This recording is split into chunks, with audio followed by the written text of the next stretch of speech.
Boa noite, está começando pela rede CNT, o Jogo do Poder, um espaço aberto para discussão política. Nós aqui da CNT acreditamos que o debate, o contraditório, é ponto de partida para o exercício de um dos direitos mais fundamentais, o de ser informado com absoluta correção e transparência. Esse é o objetivo, esse é o propósito do Jogo do Poder, que recebe hoje representantes da juventude dos dois principais partidos brasileiros. Vamos aqui fazer uma discussão. Nós habitualmente fazemos um programa com deputados, parlamentares, enfim, figuras já tradicionais da política brasileira. Vamos trazer hoje representantes dos dois principais partidos, mas que integram a juventude, para saber o que pensa a juventude desse momento tão delicado por que passa o nosso país.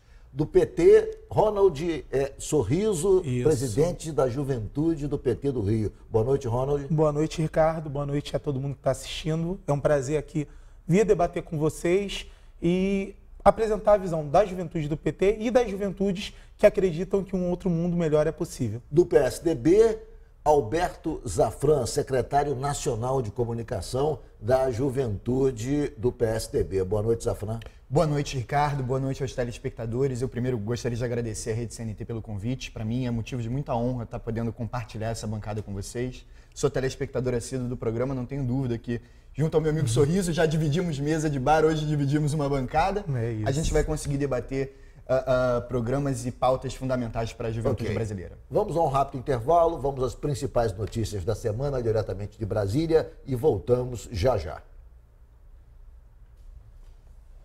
Estamos com o Jogo do Poder, recebendo hoje representantes dos dois principais partidos do Brasil, do PSDB e do PT, representantes da juventude. Como disse ainda há pouco, aqui está o representante do PT, o presidente da juventude do PT do Rio, Ronald Sorriso, e o secretário nacional de comunicação da juventude do PSDB. A pergunta que se impõe nesse momento é o seguinte: o Brasil vive uma crise política, uma crise econômica, uma crise ética. Isso faz com que haja um desalento da sociedade em relação à classe política.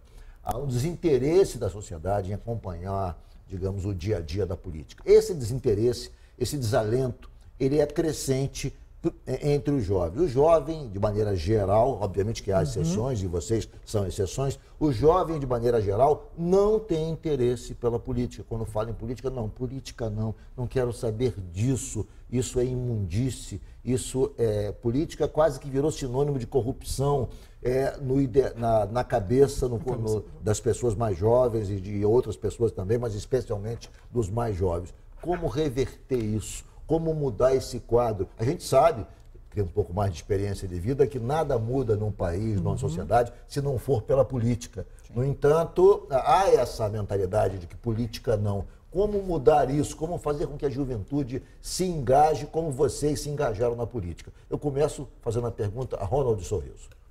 Obrigado, Ricardo. Primeiramente, fora Temer, a gente precisa mudar a política. A gente precisa mudar a política porque hoje a política ela é só feita por quem ganha dinheiro, por quem tem dinheiro, pelas grandes corporações. O financiamento empresarial de campanha é o fruto principal de toda a corrupção. Porque o cara que investe, o empresário que investe dinheiro, Ricardo, para poder eleger um deputado, ele não está ali querendo só o bem do Brasil, ele quer retorno financeiro.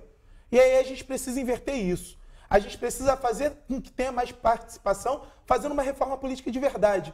Teve uma proposta de reforma política que eu chamo de uma pequena mudança na legislação eleitoral e que não alterou as raízes principais da corrupção endêmica. E o que nós precisamos? Nós precisamos de financiamento exclusivo público de campanha. Nós precisamos de voto em lista para poder facilitar a renovação e o voto ideológico nos partidos. É isso que o PT propõe. E para isso nós precisamos debater com a sociedade, fazendo uma constituinte exclusiva e soberana para fazer a reforma política. Porque de resto, não adianta a gente ficar enxugando gelo. A corrupção ela vai existir enquanto existir interesses empresariais dos poderosos na política. A política tem que ser pública. Alberto Zafran, como motivar a juventude a se engajar no processo político? Como mudar esse quadro de desinteresse, de desencanto, que é, de maneira geral, da sociedade, mas que é ainda mais forte entre os jovens? Primeiro, deixa eu discordar radicalmente do Ronald. Para mim, o grande problema da política hoje é a política institucional. O modelo de partido, esse modelo arcaico, engessado, que não permite ao jovem que não seja apadrinhado, que não tenha recursos, de galgar espaços de poder, está falido. Na minha opinião, é isso que precisa prioritariamente ser discutido. Tanto no PT, quanto no PSDB, quanto em qualquer partido, o que existe é uma estrutura piramidal, hierárquica. Se o jovem não tem possibilidade de se colocar, de discutir em pé de igualdade com as lideranças já estabelecidas dentro do partido, ele vai se afastar do cenário político, sim. Novas ferramentas de tecnologia. O que impede a discussão dentro dos partidos? O que engessa a discussão nos partidos? A manutenção do status quo, é evidente. Infelizmente, hoje... Do ponto de vista prático, quer dizer, como é que se mudaria a estrutura partidária de modo a permitir a participação mais ativa dos jovens? Primeiro, na minha opinião, permitir que o jovem possa participar da discussão política sem que ele esteja necessariamente vinculado a um partido. Eu acho que a primeira discussão que tem que ser feita, se a gente for falar de reforma política, é a possibilidade de candidaturas independentes e do espaço se transformar da forma de pirâmide para uma forma de rede.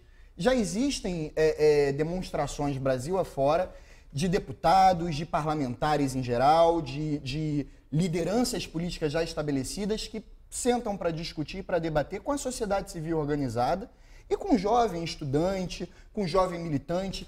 Isso estimula o jovem a participar da política. Eu queria saber a opinião do Ronald, quer dizer, a candidatura avulsa, a candidatura independente, ela não é uma candidatura que se apresenta, aparentemente, desprovida de um conteúdo ideológico, porque se houver conteúdo ideológico, ela tem que estar vinculada a um partido que representa uma corrente ideológica. Se você se coloca de uma maneira absolutamente individualista e não se sabe exatamente que tipo de pensamento você exprime, a menos que você diga isso, mas você não tem um lastro, quer dizer, que simbolize isso do ponto de vista partidário.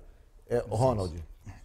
Então, Ricardo, eu vou discordar também do companheiro, não à toa a gente é de dois partidos tão antagônicos na política nacional. Primeiro é preciso fortalecer os partidos e criar instrumentos de participação para esses jovens. O meu partido, o Partido dos Trabalhadores, por exemplo, ele determinou que 20% de toda a direção partidária tem que ser ocupada pelos jovens. Isso é fundamental. A segunda coisa é democratizar as finanças desse partido. É conseguir fazer com que o financiamento chegue nos candidatos que não são apadrinhados nem pelos seus pais, nem pelos seus avós, nem por ninguém. Aqueles que têm ideias, aqueles que têm ideais. E a terceira coisa, eu vou discordar aqui frontalmente, é das candidaturas avulsas. Esse tipo de política é que gerou, por exemplo, o Dória, que gerou o Fernando Holliday. Pessoas que têm ideias, mas escondem essas ideias em cima de uma máscara de quem é independente. E não existe independência na política. O que existe na política é ideologia. Nós precisamos afirmar as nossas ideologias. O Alberto, você discorda? Discordo, claro. Por quê, Alberto? Bom, em primeiro lugar, o Sorriso acabou de concordar comigo, né, no que tange a participação do jovem na política, né?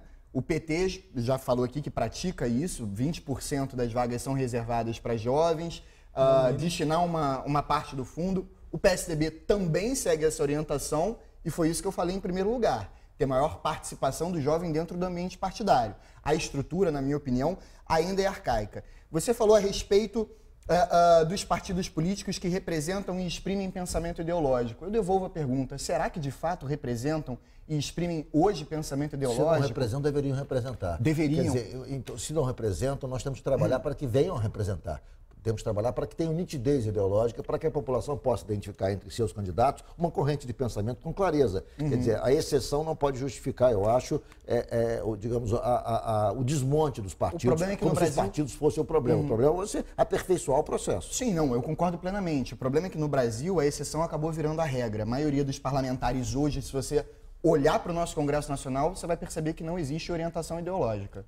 Agora, eu preciso só responder essa questão do Dória. Responde que eu vou ter que fazer um rápido intervalo. Tá bom, vamos lá. Só para responder essa questão do Dória e do Holliday, eles foram eleitos exprimindo ideologias, ideais. Quem votou neles sabia exatamente o que eles pensavam. Não me cabe aqui fazer o papel de advogado de nenhum dos dois. Agora, que houve uma campanha ideológica exprimindo ideais, houve. Isso é fato. Eu vou fazer um rápido intervalo e o Jogo do Poder volta em 1 minuto.